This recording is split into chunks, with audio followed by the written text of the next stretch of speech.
Well, now that a Georgia prosecutor and judge have ended the 2020 election interference case against President Trump and his co-defendants, the analysis can officially begin. That's right. You are going to see that discussion this Sunday morning on the Georgia Vote with two of our panelists, one Republican and one Democrat. Unsurprisingly, they do have different views on the strength of the case. Here's a preview.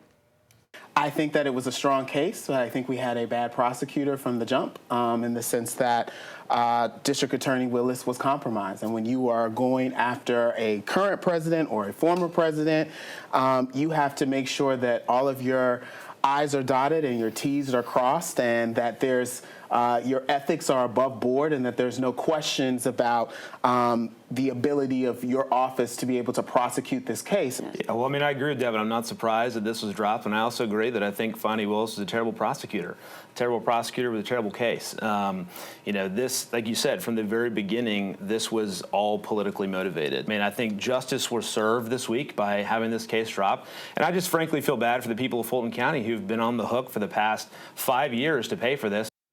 Now, while they agree on the prosecutor here, they do not agree that this was politically motivated. Devin differing with Alan there. But there is much more on the discussion on the Georgia Vote. Please join us Sunday at 11. You catch it right after Meet the Press. We'll see you then. Let's head outside now for a live look tonight from Midtown, overlooking that Atlanta skyline. Very different from what we were seeing at this hour yesterday, but also very different are the conditions that we can expect to see ahead over the rest of the week. Meteorologist Melissa Noor joining us now with your weather impact forecast. Melissa, folks may want to spend their Thanksgiving in the house, maybe? Inside, or if you're one of those brave souls that likes to get up and walk or run in the morning for a Thanksgiving 5K or half marathon, make sure you are dressing warmly in lots of layers. It's going to be a much colder day tomorrow than what we've experienced around here in about a week and a half or so. We're going to see those temperatures in the wind chills tomorrow morning in the 20s and 30s, so dressing warmly is the way to beat the weather tomorrow. And you can see that colder air to our north spilling to the south. Wind chills right now in the teens from Chicago, 20s in Indianapolis, 35 in Louisville, 50 in Memphis, but then it really sharply gets warmer here in Georgia. But the cold air is spilling south. So we'll see that big difference setting in as we get closer to tomorrow morning. Outside right now, we just had sunset. Really pretty picture looking towards the city skyline from Decatur, downtown Decatur into DeKalb County. Gorgeous sunset this evening, and temperatures right now are quite mild. We're still at 63 degrees, which is above what our average high is this time of year. Humidity is still pretty high. Dew points are in the mid 40s, but all of this is going to drop by tomorrow morning. So let's show you how that starts to change this evening. First things first, we've got a couple 50s showing up, but that real drop off should start to happen after 7 o'clock this evening. That's when I expect more of that colder air to settle in. 6 o'clock temperature still at 59. By 8 o'clock, we're down to 50.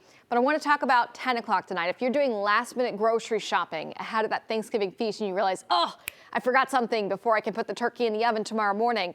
By 10 o'clock tonight, the wind chills are already going to be in the 30s. So you'll start to really feel that settling in as we push through this evening. And then by tomorrow morning, we've got wind chills down in the 20s. So cold start tomorrow morning. We have plenty of sunshine for your Thanksgiving afternoon. I'll talk about how much that will warm the temperatures up for your Thanksgiving afternoon after the feast. That's ahead. All right, looking really cold. Hopefully the turkey is not that cold and it's already thawed, ready to be cooked. From our 11 Live weather impact to the traffic impact, this is a live look from the roads from our traffic impact tracker. This is the downtown connector headed northbound. A lot of red brake lights there, but the good news is that they are still moving. Well, just before Thanksgiving, an entrepreneur and Atlanta businessman are coming together to feed families. The Nehemiah Davis Foundation held the Food from Heaven Thanksgiving feast today out at Cristo Rey Atlanta Jesuit High School. Families were able to get a warm plate of food with all of the key Thanksgiving staples like turkey, jams, green beans, dinner rolls, and more. They fed around 500 families, and there were also bounce houses for the kids, free haircuts, and clothing. Organizers tell us their mission is to help the community throughout the year, not just during the holidays.